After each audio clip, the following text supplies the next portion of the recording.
Astaghfirullah. Bismillahirrahmanirrahim. Assalamualaikum warahmatullahi wabarakatuh.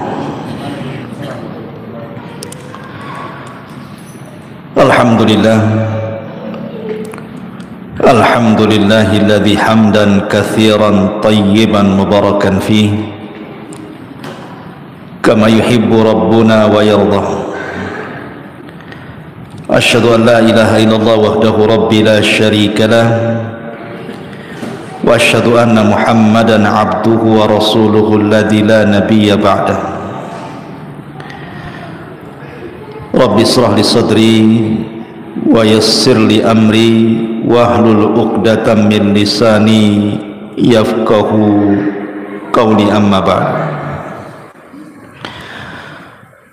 Ma'asyiral muslimin wal muslimat yang dimuliakan Allah Subhanahu wa taala. Biasa malam Ahad kita mengkaji Siratul Mustafa, sejarah Nabi sallallahu alaihi wasallam. Tapi malam ini kita akan membahas satu hadis Nabi, di mana hadis ini dikeluarkan oleh Imam At-Tirmidzi dan dinyatakan hadisun hasanun sahih. Hadis ini dinyatakan hasan sahih dari sahabat Abi Hurairah radhiyallahu anhu.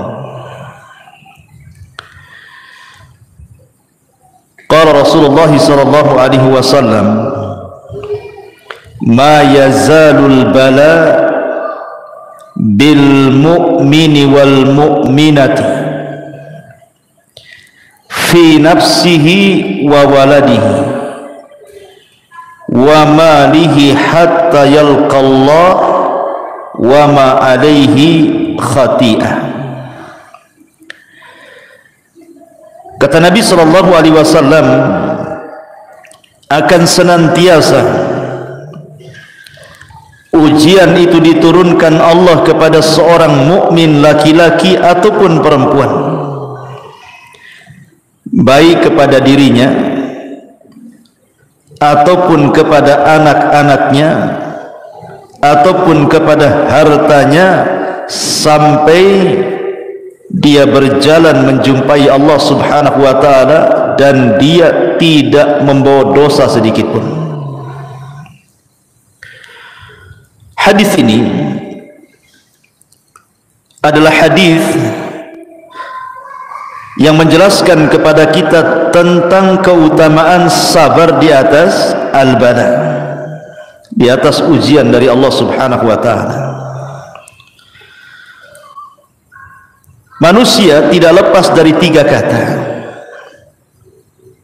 haznun wa ghammun wa hammun.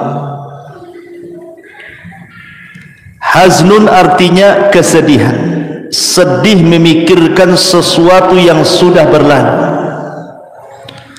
Entah yang lalu-lalu kita pernah sukses kemudian hilang kesuksesannya, entah dulunya punya orang-orang yang dicintai kemudian sudah pergi meninggalkannya, entah dulu dia pernah kaya kemudian dia miskin, teringat masa lalu.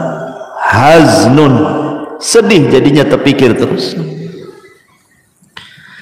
Yang kedua ghammun, susah menghadapi sesuatu yang sedang berlaku. Susah karena mungkin karena ekonomi, karena kesehatan,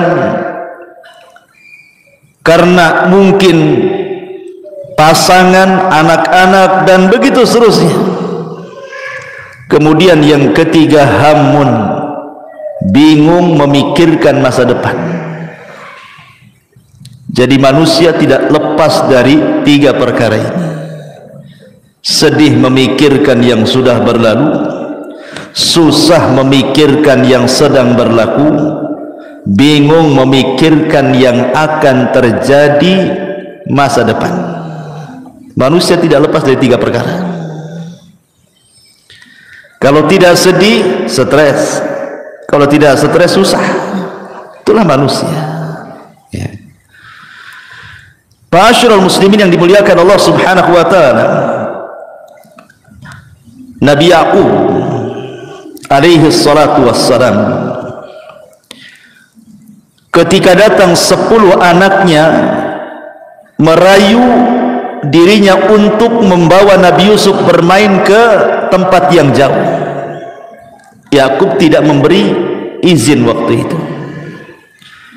Tetapi dengan berbagai macam alasan, akhirnya 10 anak Ya'qub ini berhasil merayu ayahnya sehingga membawa Nabi Yusuf. Yusuf ketika itu masih kecil, belum balik, masih 10 tahun usianya. Kemudian diajak main jauh. Rupanya setelah pulang tak dibawa pula anak itu dan dihabarkan mati diterkam serigala. Kemudian ditunjukkan bajunya yang berlumuran darah, padahal darah kambing. Yusufnya dimasukkan ke dalam sumur. Maka Allah Subhanahu wa taala menjelaskan dalam Al-Quran kesedihan Ya'qub alaihi salatu wassalam. Sedih luar biasa. Sampai Allah katakan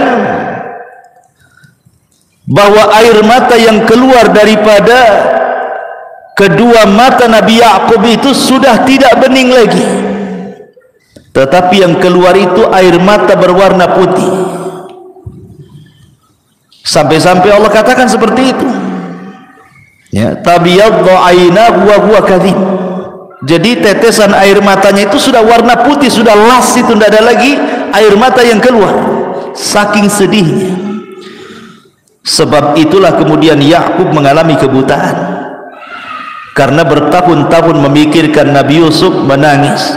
Tapi walaupun demikian Ya'qub sabar dan mengatakan kepada Allah Subhanahu wa taala, innama ashku bathi wa huzni ilallah. Kata Ya'qub, sesungguhnya saya hanya bisa mengadukan keperitanku dan kesedihanku kepada Allah Subhanahu wa taala.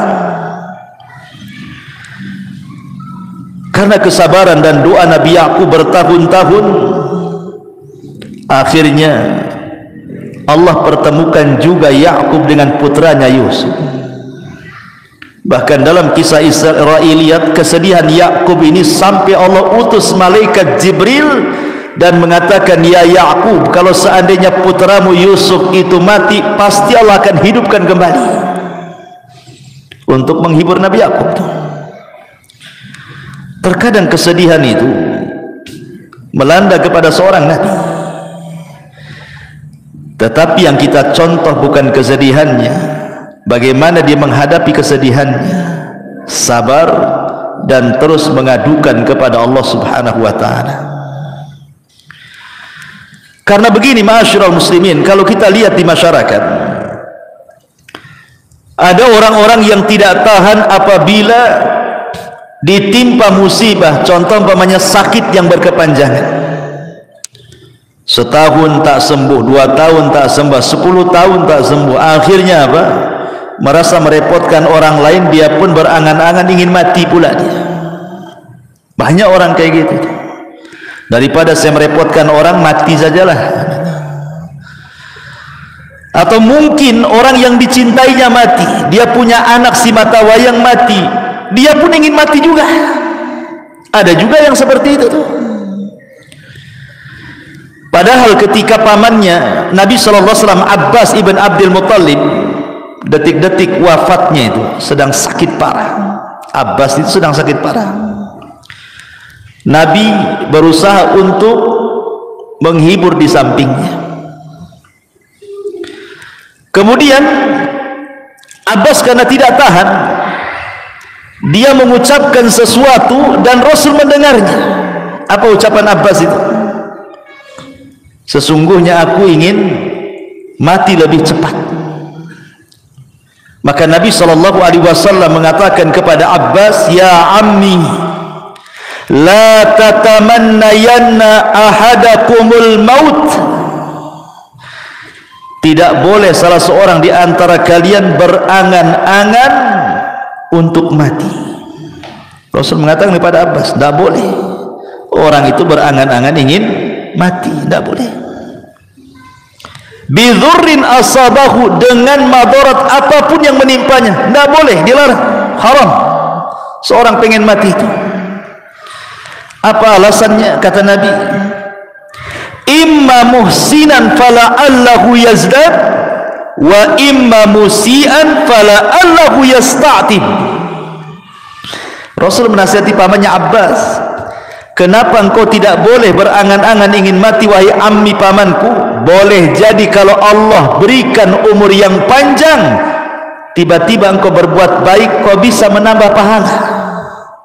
Atau mungkin engkau meninggalkan dosa, kemudian Allah beri panjang usia, itulah kesempatan tobat. Inilah kenapa kita dilarang, tidak boleh menginginkan kematian, karena dua perkara. Yang pertama, boleh jadi kalau seandainya kita tidak jadi mati, kita bisa menambah amal soleh, sehingga menambah pahala, sehingga lebih banyak lagi bekal yang akan kita bawa kepada Allah. Atau boleh jadi mungkin kita banyak dosa sebelum kita meninggal, kemudian Allah tidak jadikan kita meninggal, adalah kesempatan untuk tobat. Makanya Rasulullah mengatakan, jangan berangan-angan salah seorang di antara kalian pengen mati. Tapi Nabi SAW mengatakan, wa in kana walabud, kalau memang harus, karena sudah tidak tahan penyakitnya, sudah bertahun-tahun, sudah merepotkan keluarganya. Karena sering saya katakan nih Wan, orang sakit itu terkadang tambah sakit bukan karena penyakit. Karena apa?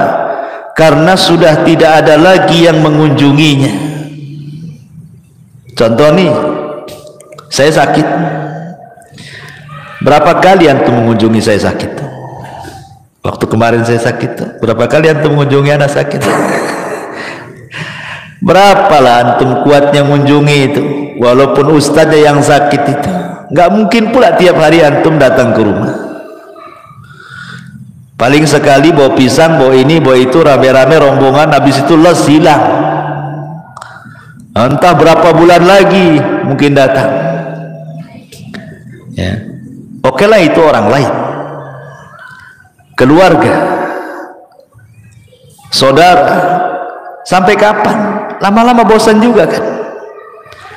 Paling tinggi akhirnya yang menemani orang sakit itu, kalau dia punya pasangan, paling istrinya, atau mungkin anaknya. Ya kalau anaknya berbakti, kalau anaknya durhaka. Sebenarnya orang sakit itu lebih sakit di masalah ininya, bukan penyakitnya sebenarnya. Ya penyakitnya sudah sakit, lebih sakit ketika tidak ada lagi yang memperhatikan dia. Kuadrat sakitnya, makanya akhirnya menginginkan kematian. Maka dari sini ikhwan, kata Nabi, wa in kana walabud, kalaupun dia harus menginginkan kematian, kata Nabi SAW, bolehlah kalian berdoa, Allahumma ahyini ma kanatil hayatu khairan li, wa tawaffani ma kanatil wafatu khairan li. Kata Nabi SAW, ya Allah, hidupkan aku, sembuhkan aku kalau memang kesembuhanku, kehidupanku lebih baik bagiku. Tetapi wafatkan aku kalau memang wafatnya diriku dan kematianku ini lebih baik dibandingkan aku hidup. Itu kalau harus berangan-angan kematian, seperti inilah doanya. Kalau ada orang yang mengatakan, kan Nabi Yusuf mengatakan dalam Al-Quran bahwa dia juga berangan-angan dengan kematian, di mana Nabi Yusuf mengatakan apa? Tawaffani musliman wa alhiqni bisalihin. Wafatkan aku, kata Nabi Yusuf. Lihat, Nabi Yusuf saja berangan-angan ingin mati. Kita katakan jangan sampai sini bacanya, teruskan. Tawaffani musliman walhiqni bissalihin. Kata Nabi Yusuf, ya Allah, kalaupun aku harus mati, matikan aku dalam posisi muslim, dan gabungkan aku bersama orang-orang soleh. Artinya bahwa Nabi Yusuf bukan berangan-angan ingin mati, tapi kalau harus mati gitu maksudnya, maka matikan aku dalam posisi muslim dan libatkan aku dengan orang-orang soleh, persis seperti firman Allah Subhanahu wa taala, ya ayyuhalladzina amanu taqullaha haqqa tuqati wa la tamutunna illa wa antum muslimun. Wahai orang-orang yang beriman, bertakwalah kepada Allah dengan sebenar-benar takwa dan janganlah kalian mati kecuali dalam posisi kalian muslim. Karena kalau meninggal dalam posisi muslim, ada kesempatan masuk surga walaupun Allah takdirkan masuk neraka.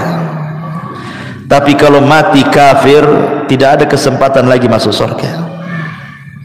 Makanya kita meminta kepada Allah agar jangan sampai mati kecuali muslim, menyembah Allah sebagaimana Nabi Yaqub alaihi salatu wassalam. Allah katakan, am kuntum syuhada idh hadara Ya'qub al-maut idh qala li banihi ma ta'buduna min ba'di qalu na'budu ilahaka wa ilaha abaika Ibrahim wa Ismail wa Ishaq ilaha wahida wa nahnu lahu muslimun. Ya. Ketika Ya'qub sedang sakaratul maut, dipanggillah anak-anaknya. Kemudian Yakub berwasiat, wahai anakku, apa yang kalian akan sembah sepeninggalku? Maka anak-anaknya mengatakan, wahai ayahku, kami akan sembah Tuhanmu dan Tuhan bapamu Ibrahim, Ismail, Ishak, itulah Tuhan yang esa. Wa nahnu lahu muslimun, dan kami senantiasa lahu kepada Allah muslimun, berserah diri. Kami muslim. Ma'asyiral muslimin yang dimuliakan Allah Azza wa Jalla, intinya bahwa di sini Allah Subhanahu wa taala ingin mengatakan bahwa begitulah sifat seorang muslim kalau ditimpa musibah. Jangan pernah berangan-angan dengan sebuah kematian. Kalaupun harus berangan-angan, bercita-citalah mati dalam posisi Islam. Ini bala yang pertama, bala kepada diri sendiri. Jadi kalau Allah takdirkan, Allah berikan bala kepada diri sendiri, jangan sampai berangan-angan kematian. Tidak boleh. Ya. Ma'asyiral muslimin yang dimuliakan Allah Azza wa Jalla, dahulu di zaman Rasul ada wanita namanya Ummu Sa'ib. Ada wanita namanya Ummu Sa'ib. Ummu Sa'ib ini kena penyakit humma. Humma itu demam, panas, kepalanya sakit. Ya, dan kita sering mengalami kan, kepalanya kok sakit kan, atau demam gitu kan. Jadi dia sampai mengaduh-ngaduh. Aduh, bahasa kita. Ya. Jadi Nabi SAW ketika lewat kepada Ummu Sa'ib bertanya, malaka ya Ummu Sa'ib, ada apa dengan kau ya Ummu Sa'ib? Kenapa engkau mengerung seperti ini? Maka Ummu Sa'ib mengatakan, qalat humma la barakatallah, katanya, penyakit humma, demam, wahai Rasul, semoga Allah tidak berkahi penyakit itu. Apa kata Rasul? Ya Ummu Sa'ib, la tasubbil humma, jangan celak penyakit demam. Nabi melarang, tidak boleh mencela penyakit di sini.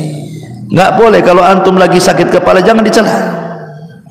Demam tak boleh, kata Rasulullah, tasubbil humma, jangan cela penyakit kepala. Demam, meriang jangan. Kenapa? Fa innaha tudhibu khataya ibni Adam kama yudhibul kiru khabathal hadid. Karena penyakit demam, meriang, sakit kepala itu bisa menghilangkan kesalahan-kesalahan anak Adam seperti api bisa menghilangkan karat besi. Kan banyak di antara kita ini mencela penyakit, saking keras sampai ditepuk-tepuk tuh kepala tuh. Sabar saja. Makanya kata Nabi SAW, isbir wahtasib, Kalau Allah Subhanahu wa taala memberikan bala kepada kita ujian, pertama sabar, yang kedua mintalah pahala dengan penyakit itu kepada Allah. Karena hanya dengan dua kata ini, inilah yang bisa mengangkat derajat dan menghilangkan dosa. Coba bayangkan ikhwan, kalau kita sholat malam tahajud, belum tentu antum bisa bangun. Ya kan, sepertiga malam antum bangun, malam-malam dingin-dingin, apalagi empuk dinginnya, malaslah makin kita bangun. Dan itu bisa menghilangkan dosa-dosa kita.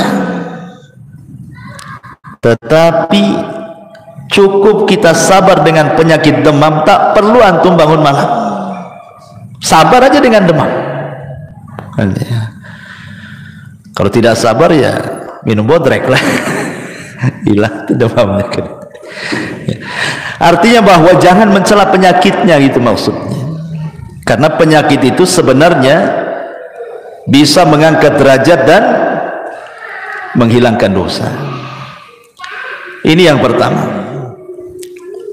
Tetapi ada satu kaidah sebelum saya lanjut. Kata para ulama, kullu murrin saufa yamurru liya'tiya ba'dahu bil yusri yasurru. Apa kata orang Arab? Kullu murrin saufa yamurru liya'tiya ba'dahu bil yusri alladhi yasurru. Apa maknanya? Setiap keperitan hidup pasti akan berlalu, dan akan datang setelahnya kemudahan yang membawa kebahagiaan bagi hidupnya. Tidak mungkin Allah Subhanahu wa taala ikhwan, kalau menimpakan sebuah musibah, entah penyakit, entah yang lainnya, sakit terus dari awal sampai akhir, tidak, pasti ada sembuhnya juga. Atau Allah berikan kefakiran, fakir terus, pasti Allah akan berikan juga kecukupan hidupnya. Karena Allah yang mengatakan wa tilkal ayyam nudawiluha bainan nas, namanya hari-hari kan diputarkan ikhwan. Makanya sering saya katakan, saya, anda, siapapun pasti dalam hidup kita mengalami kesulitan yang rasanya kita tidak bisa keluar dari kesulitan itu. Kiamatlah sudah. Tapi seiringnya waktu, sudah lupalah keperitan yang pernah antum rasakan dulu itu. Sekarang antum bisa tersenyum, tertawa, bahkan tak ingat pun keperitan yang sudah antum lalui dulu. Siapa yang menghilangkan kalau bukan karena Allah? Karena setiap kesulitan itu Allah datangkan dua kemudahan. Inna ma'al usri yusran. Inna ma'al usri yusran. Ketika Allah menyebutkan kalimat al-usri menggunakan alif lam. Ketika Allah menyebutkan yusran, Allah nakirahkan. Maknanya apa? Al-usri ketika dibuat alif lam berarti usri yang pertama adalah usri yang kedua. Tetapi ketika Allah mengatakan yusran menggunakan nakirah, menggunakan tanwin tanpa alif lam, nakirah itu tufidul umum, berarti kemudahan yang pertama bukan kemudahan yang kedua. Kesulitan yang pertama adalah kesulitan yang kedua. Maknanya setiap kesulitan Allah datangkan dua kemudahan, tiga kemudahan, empat kemudahan, dan begitu seterusnya. Karena Allah tidak mungkin membebankan sesuatu kecuali yang bisa dipikul oleh hambanya. Tidak mungkin, Allah tidak pernah zalim. Menimpakan musibah itu berlebihan di luar batas manusia, itu mustahil ikhwan. Kita saja yang merasa bahwa Allah sudah melebihkan musibahnya karena dia tidak mau menghadapinya. Sebenarnya tidak ada persoalan kalau dihadapi itu mudah sebenarnya. Terkadang ada orang yang terkalahkan sebelum perang, sehingga merasa bos, rasanya benang ini kusut semua, rasanya air ini keruh semua. Tidak ada air keruh kecuali bisa dijernihkan. Tidak ada benang kusut kecuali bisa diluruskan. Karena Allah yang membuat masalah, Allah yang mengangkatnya. Minta kepada Allah ya. Kemudian yang kedua, kata Nabi sallallahu alaihi wasallam, wa waladihi. Terkadang Allah memberikan musibah itu, ujian itu dari anak. Ya. Seperti umpamanya di zaman Nabi sallallahu alaihi wasallam ada seorang sahabat bawa anak kecil. Ya, usianya 5 tahun, 6 tahun, lucu-lucunya digendong bapaknya. Hadir di majelis Nabi. Jadi terkadang dicium-cium lah anaknya, kayak kita lah bawa anak kecil kan, kadang lari sana kemudian nempel lagi, kita cium lagi, sedang ngaji, namanya anak-anak kan begitu. Jadi Nabi heran, kata Nabi SAW, atuhibbuhu ya fulan, kau suka ya, kau cinta dengan anak? Maka orang ini mengatakan, ya Rasulullah, ahabbaqallahu kama uhibbuhu. Sebagaimana Allah fitrahkan kepadaku, aku mencintai engkau, begitulah kecintaanku kepada anakku ini. Setelah beberapa hari, orang yang bawa anak, yang mencium-cium anaknya di majelis Nabi, yang sangat mencintai anaknya sama dengan mencintai Rasul itu, nggak pernah hadir lagi. Jadi Nabi bertanyalah, mana fulan, aina fulan, mana fulan itu yang kemarin bawa anak itu, kok nggak pernah hadir lagi, kemana dia?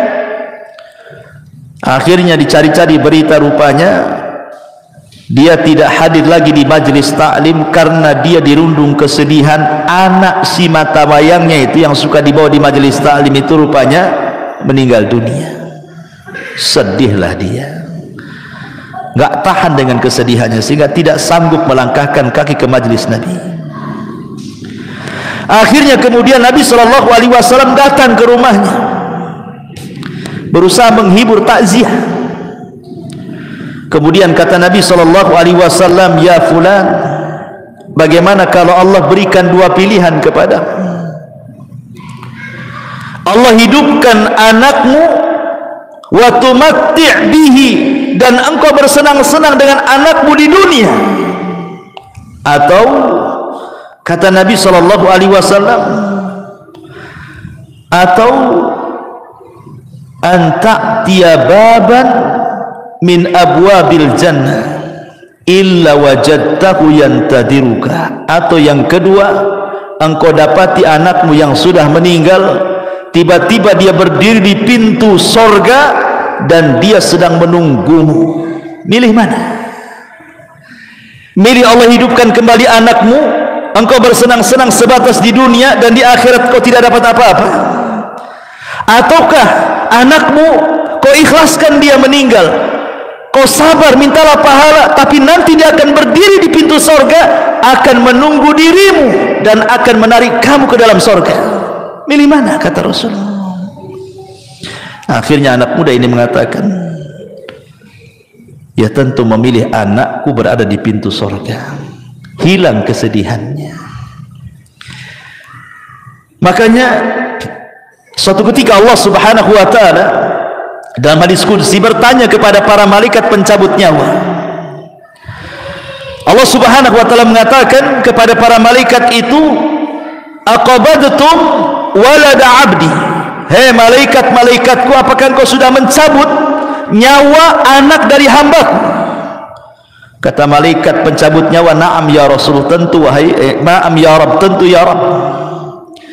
Maka Allah mengatakan, aqabadtum thamrata fuadi, apakah yang kau cabut itu anak si mata wayang dia yang dia sangat mencintainya? Maka malaikat ini mengatakan, na'am ya Rabb, iya wahai Rabb. Kemudian Allah mengatakan, famadza qala abdi, setelah anaknya meninggal hambaku mengatakan apa?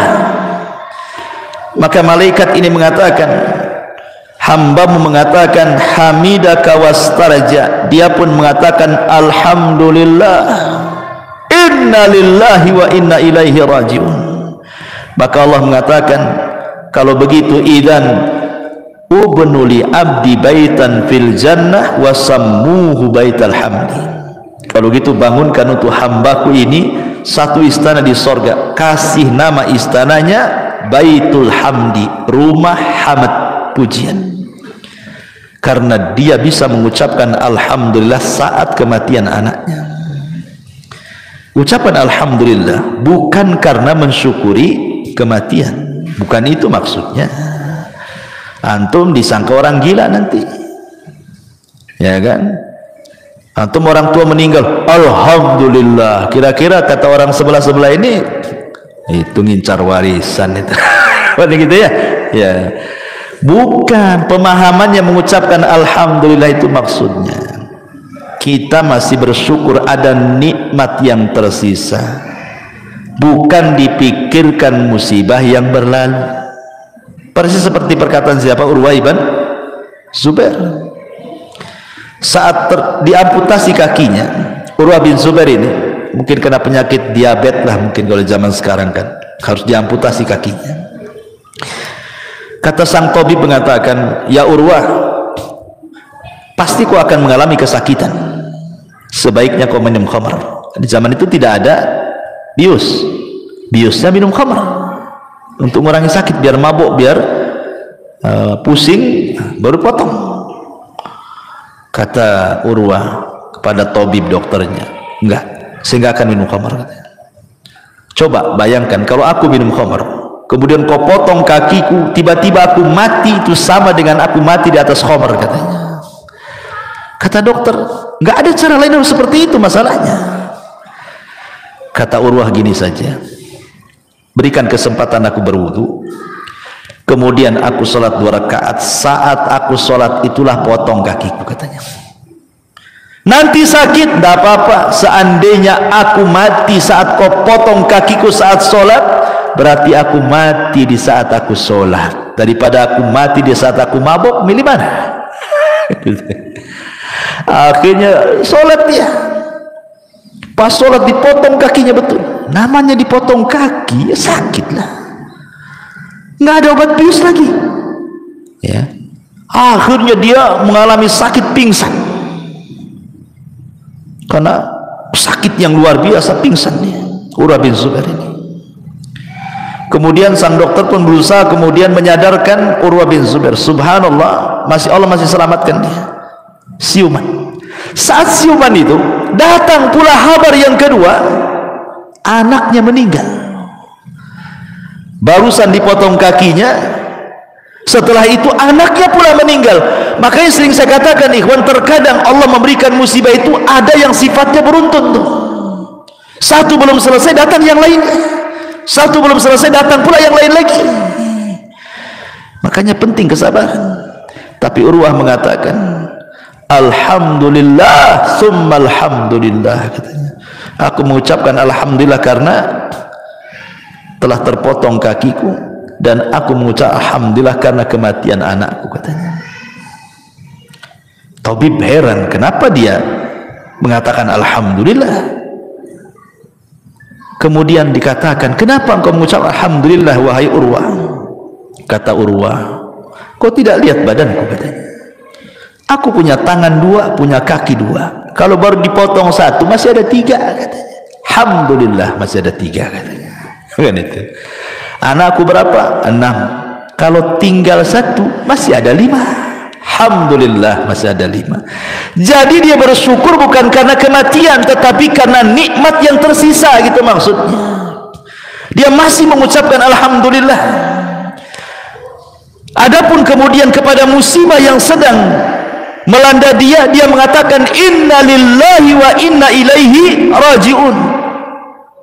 Jadi inna lillahi untuk musibahnya, alhamdulillah untuk nikmat yang tersisanya. Dan itulah tingkatan redha paling tinggi. Kalau antum bisa mengucapkan alhamdulillah, inna lillahi wa inna ilaihi raji'un, ini redha paling tinggi. Karena manusia menghadapi musibah itu kan ada 4 macam. Sering saya ulang-ulang. Pertama, ada orang yang tasakhut. Tasakhut itu apa? Tidak redha dengan hatinya, asik moring-moring, marah-marah saja dengan musibahnya. Asik saya terus, ya Allah, kenapa saya terus ditimpa penyakit? Kenapa orang sehat-sehat saja? Kenapa anakku terus yang sakit? Kenapa anak orang sehat? Kenapa usahaku masih gulung tikar? Kenapa usaha orang masih makin maju saja? Allah disalah-salahkan dia. Ini namanya tasakhut. Ya, ini seburuk-buruk manusia, tidak bersyukur. Yang kedua, pura-pura sabar, diam saja. Tapi kalau diajak ngobrol keluar semua isinya. Ya, kalau disenggol sedikit keluar semua isinya.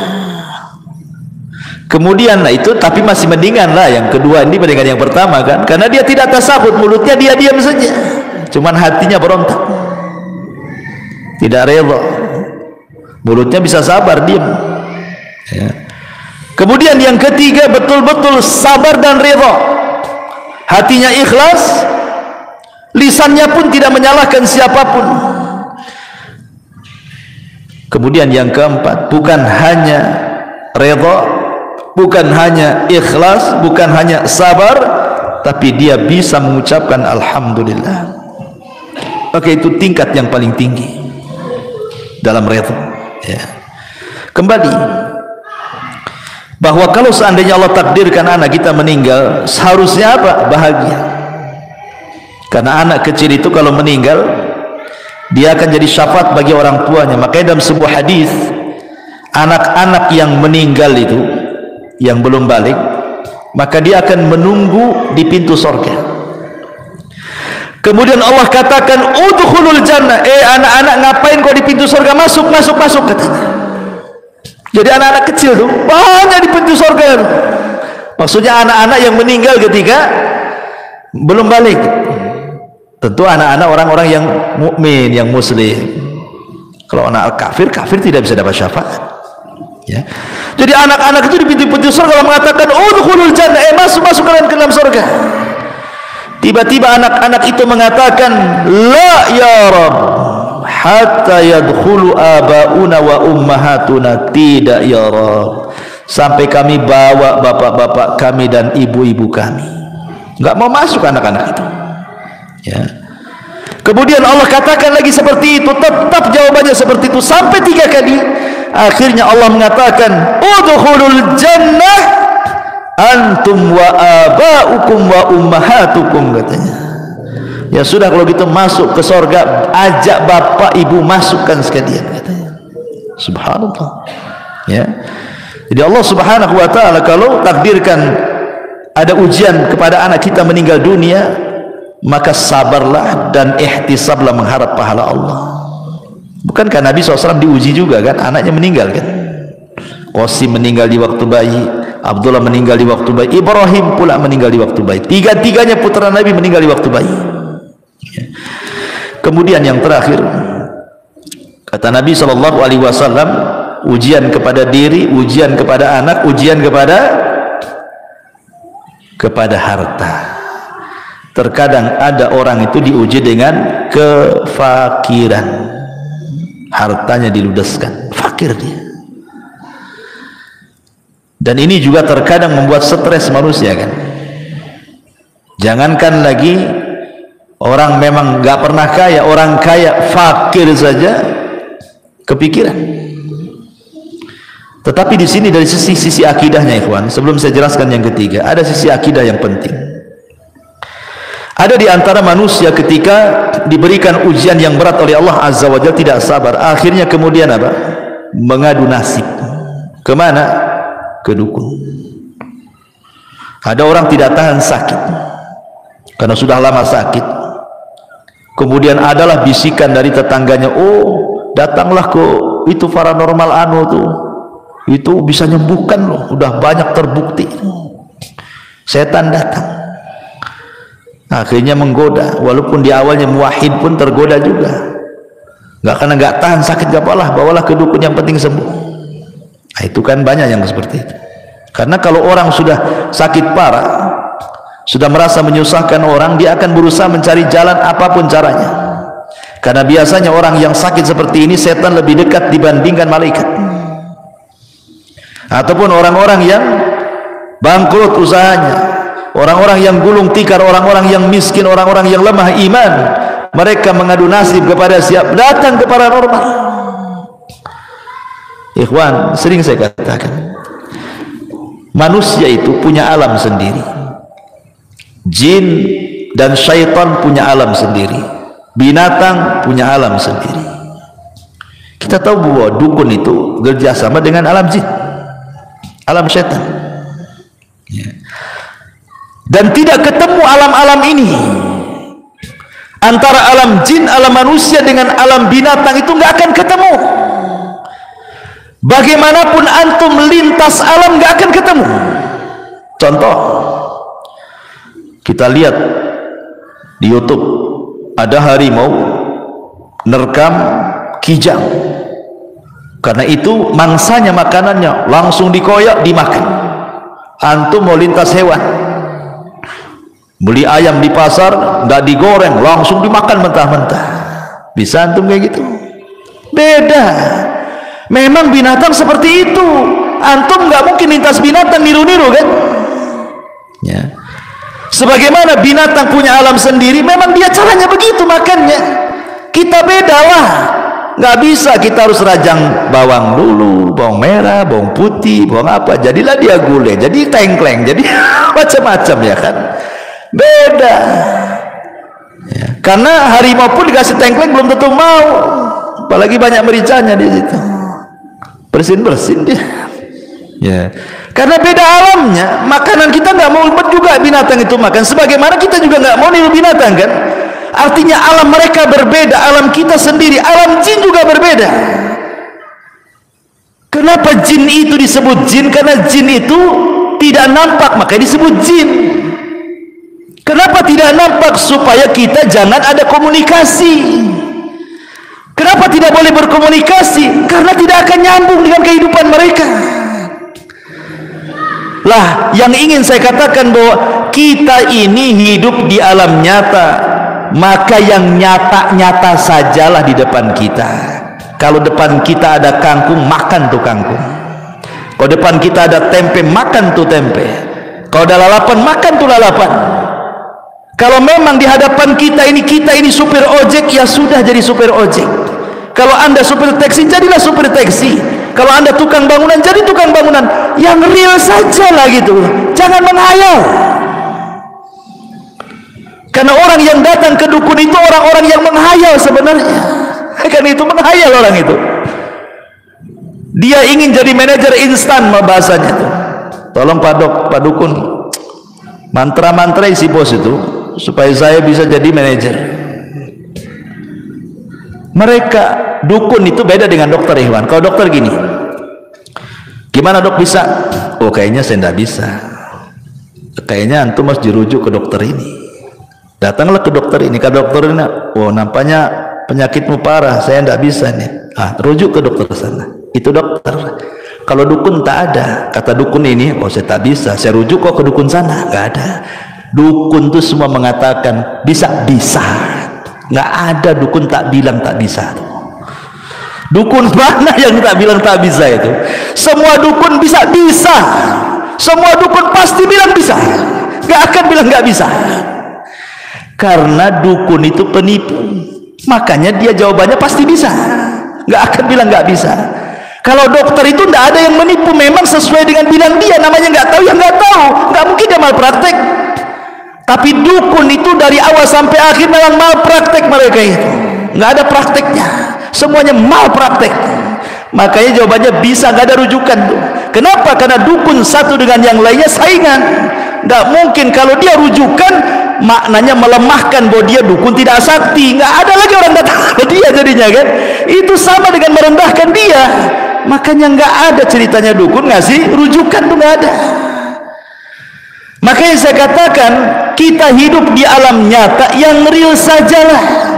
Kalau anda ingin jadi manajer, bekerja sungguh-sungguh, kuliah lagi, ambil pendidikan, jujur, tekuni. Kalau Allah takdirkan jadi. Bukankah Allah suka dengan orang yang bekerja dan menekuni pekerjaannya? Sampai Aisyah radhiyallahu mengatakan, kana Nabi sallallahu alaihi wasallam idza amila amalan atqanahu. Rasul itu kalau mengamalkan sesuatu, dia akan mungkinkan tuh amalan itu. Makanya usaha apapun kalau ditekuni pasti sukses. Tapi kalau mencra nggak akan sukses. Bosan di sini pindah ke sini, bosan di sini pindah ke sini. Sampai kapan? Artinya Allah itu suka itu memandang hambanya yang kerja keras, ditelateni, jadi nanti itu. Tapi orang-orang yang ke dukun ini maunya instan, secara instan jadi manajernya. Sesuatu yang instan itu pasti menyesal. Berapa banyak orang yang datang ke dukun menyesal, sudah bayar 100 juta dukunnya kabur, sudah datang 100 juta tadi kabul-kabulkan, katanya syaratnya besar, kurang syaratnya lagi. Betapa banyak orang yang sudah habis duitnya, mati pula, syaratnya terlalu besar. Seperti pernah ada syarat dukun ngerendam di kali 3 hari, mati akhirnya. Memang suruh mati sama dukunnya. Ya, bayangkan ya.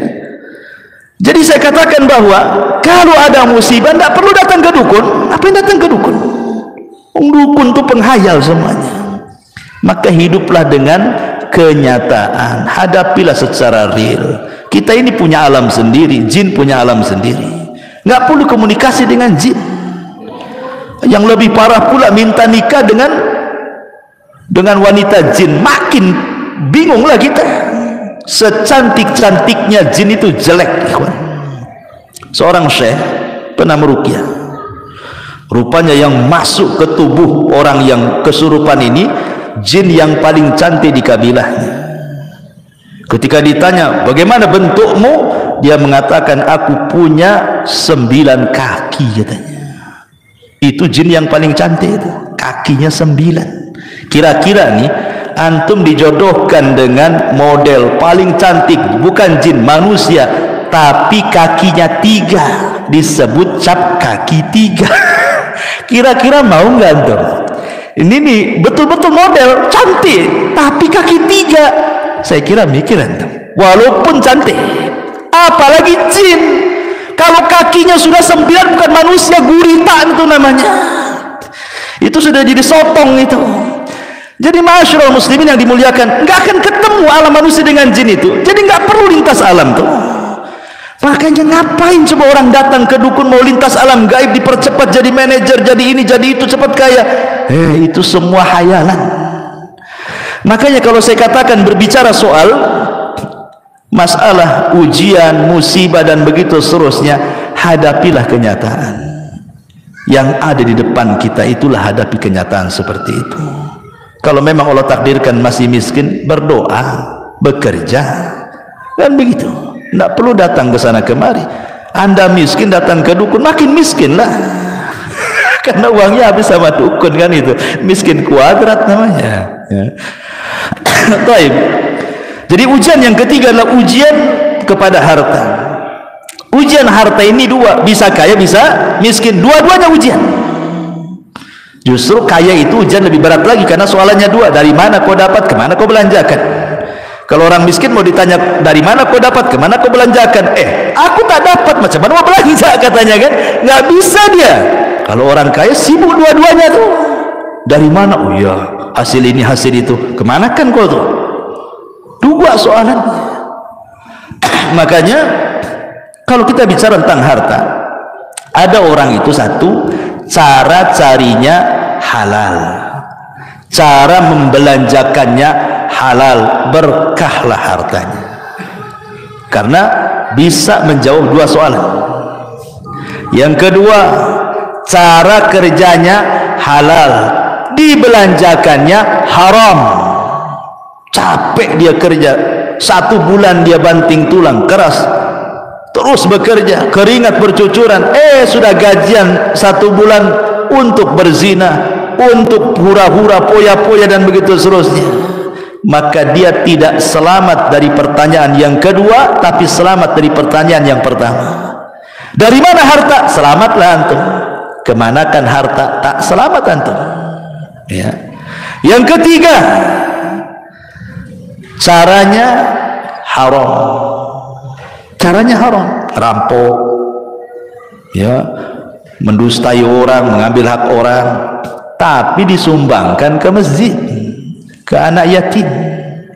Berarti di sini yang membelanjakannya benar, ya kan? Caranya yang salah. Gimana ceritanya kalau yang seperti ini? Tetap dua-duanya ditanya. Dari mana dan kemana? Dua-duanya kena dia. Kenapa? Karena niat baik menyumbang itu tidak cukup. kalau cara dari awal itu salah. Kenapa? Innallaha thayyibun la yaqbalu illa thayyiba. Allah itu baik, tidak menerima kecuali yang baik. Tapi yang paling parah yang keempat, caranya sudah salah, dibelanjakan pula untuk yang salah. Dapat uang dari togel untuk masang togel. Togel ke togel namanya, ya kan? Itu kuadrat, ya kan? Atau dapat uang dari judi untuk berzina, untuk minum khamar, untuk ini. Udah nggak berkah tuh hidupnya. Ya. Intinya ikhwatu fillah muliakan Allah azza wajalla. Sebelum saya tutup, sudah malam juga. Ada firman Allah azza wajalla surah Zuhruf ayat 32. Allah mengatakan, ahum yaqsimuna rahmata rabbik, nahnu qasamna bainahum ma'isyatahum fil hayatid dunya wa rafa'na ba'dahum fawqa ba'din darajat liyattakhidha ba'duhum ba'dan sukhriyah wa rahmatu rabbika khairun mimma yajma'un. Apakah mereka yang membagi-bagi rahmat Tuhanmu? Kamilah yang menentukan penghidupan mereka dalam kehidupan dunia, dan kami telah meninggikan sebagian mereka atas sebagian yang lain. Maksudnya ada kaya dan miskin. Untuk apa? Supaya sebagian mereka memanfaatkan sebagian yang lainnya. Kalau semua kaya, siapa yang mau bekerja? Orang kaya tak mau bekerja. Kalau semua miskin, tak ada yang mau bekerja juga. Mau gajinya pakai apa? Ketika ada orang kaya, ada orang miskin, berarti saling menghajatkan. Orang miskin butuh orang kaya untuk gajinya, orang kaya butuh orang miskin, butuh tenaganya. Disitulah saling memanfaatkan. Sehingga orang kaya tidak boleh sombong dengan kekayaannya, karena Anda berhajat kepada orang fakir. Orang fakir harus tetap tawadu, tidak perlu sombong juga, karena Anda juga butuh uang dari orang kaya. Artinya bahwa kaya miskin sama saja di sini, saling berhajatkan, membutuhkan satu dengan yang lainnya. Barulah stabil kehidupan manusia itu. Karena kata Allah Subhanahu wa taala, "Lau basatallahu rizqa li ibadihi labaghaw fil ardi." Ada sebagian hamba-hamba Allah, ikhwan, kalau Allah berikan kekayaan makin kufur dia. Tapi ada sebagian hamba-hamba Allah, kalau Allah miskinkan makin kufur dia. Jadi ada orang-orang yang terus dimiskinkan oleh Allah, ada orang-orang yang terus dikayakan oleh Allah. Hikmahnya apa? Karena ada sebagian hamba Allah yang Allah cintai ini, dia kaya, kalau dibuat miskin nanti dia kufur. Ada sebagian hamba Allah yang beriman, yang mencintai Allah itu, dia miskin, sengaja Allah miskinkan. Kalau dia kaya nanti dia kufur.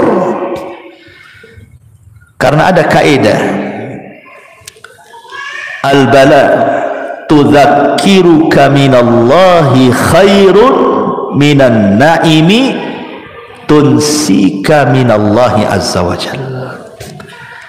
Seseorang di atas ujian tapi bisa mengingatkan kita kepada Allah jauh lebih baik dibandingkan antum bergelimang dengan kenikmatan tapi melupakan Allah Subhanahu wa taala. Catat ini. Antum diberikan ujian oleh Allah, tapi dengan ujian itu mengingatkan antum kepada Allah, itu lebih baik dibandingkan antum di atas kenikmatan tetapi melupakan Allah Subhanahu wa taala. Jangan-jangan itu istidraj saja. Allah sengaja membiarkan sampai ketika antum lalai, Allah wafatkan antum tiba-tiba dan antum belum bertobat kepada Allah Subhanahu wa taala. Su'ul khatimah. Baik, saya kira ini saja. Subhanallah bihamdika, asyhadu an la ilaha illa anta astaghfiruka wa atubu ilaik. Allahu ta'ala alam. Assalamualaikum warahmatullahi wabarakatuh.